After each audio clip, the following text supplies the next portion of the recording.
Thanks, Chair. Chair, can my time be paused? I wanted to put a motion on notice. Can my time be paused?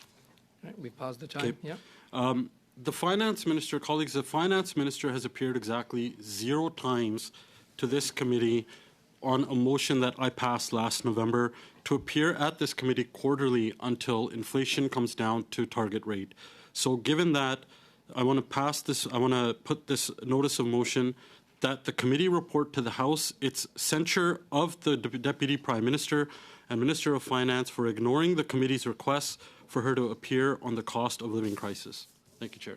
Okay, thank you, MP Allen. And before I get started with my questions, Governor, I'd like to make a request to you to please table to the committee the number of mortgages that will be rolling over from October of this year until the end of 2025, broken down by month. Can I get a confirmation on that, please? I don't have that number in front of me. Can you table it to the committee?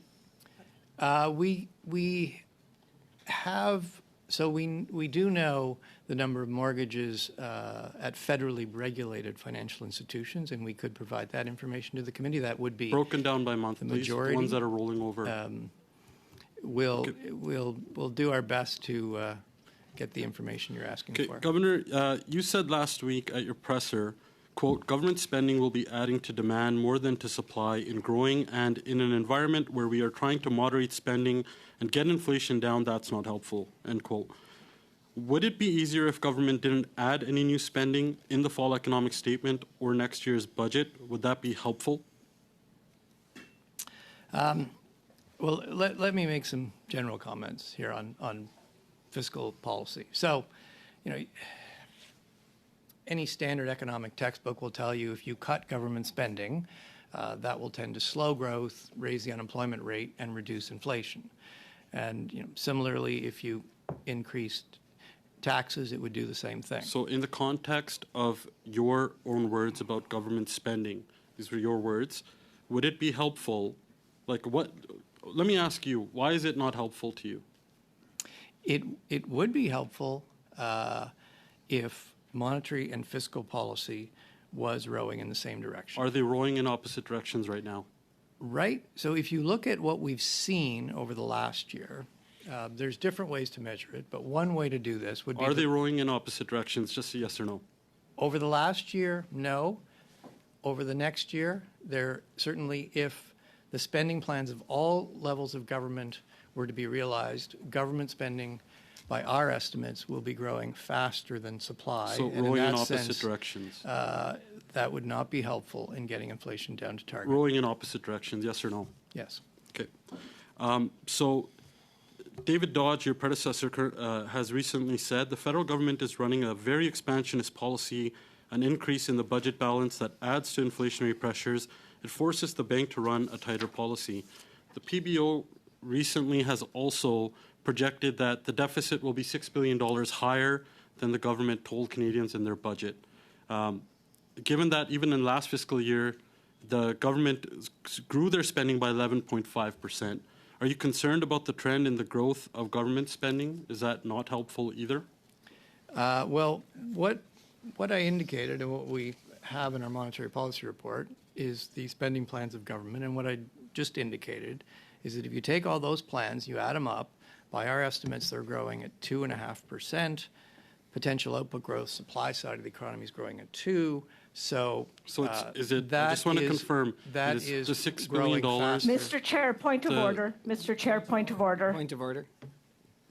Can we please allow our guest to respond fully to the question? He's trying to answer the question is being interrupted. Chair, I have a limited amount of time. Yeah, MP Holland. Because we've already heard some but we don't want crosstalk, MP Holland, so we don't want you talking over the witness. Allow the witness to finish his answer to your question, please. Okay, Governor, the $6 billion increase in deficit that was that the PBO told us about, is that included in your bank projections? So what is in... I don't have the PBO report in front of me, but what is included in our projections is we take the federal budget, we take the budgets of all the provinces, we put that together, we make a best estimate of the fiscal plan. We know so that those it's already are $6 built billion into our over. projections. The budget Point is of order, $6 billion Mr. Chair. over. Point of order, Yeah, Mr. Chair. MP Zarowitz. I'm very sorry. Yeah. The governor was not able to answer the last question or this question. Nobody who's listening would actually be able to understand the response. No, MP Hallen, please, no crosstalk. Let's just allow the governor to finish his answer to Trying to get your him to the questions. No, but he's trying to finish his answer to your questions. Yeah, MP Hallen. We know that $6 billion is what they're already over. Is that helpful for you in your projections in bringing down interest rates? Look, Yes or no? I am not going to get into the details of fiscal policy, okay? The Governor, government- just with due respect, you did comment on fiscal policy Because you asked me you did to. comment on government spending. I'm not going to. last I'm week. not going to comment on specific fiscal plans, specific spending plans. What I have said, and I've been very clear, is that if you take all the spending plans of government for the next year, they imply growth in spending of 2.5%. Fair enough. Yeah, we've heard that is- for the third time. MP Hallen, what I'm please allow the governor to finish Definitely. his answers. Please So- to your Point of order. questions. Mr. Chair, point of order. Point of order. My understanding is that at these committees, because we have such limited time, that the witnesses are encouraged to use a similar length of time in responding to the question as it took to pose the question. Mr. Hallan is asking yes or no questions. I think it's fair. That is not if correct, my MP Shear. colleague That is trying not, to that is not focus correct. in What you're on saying is getting not action. correct, and the governor should have an opportunity to answer the question. So, I'm not going to have yes or no answers when you get down to specific questions of fiscal policy. okay. So, but with due respect, you said you did your projections based on current government projections. Correct. We know it's already $6 billion over according to the PBO. Is that helpful in you bringing down the interest rate? Yes or no? I think I've answered that question. I can't really add any more than what I've already said. thank you, and that's your time, MP Hallen. And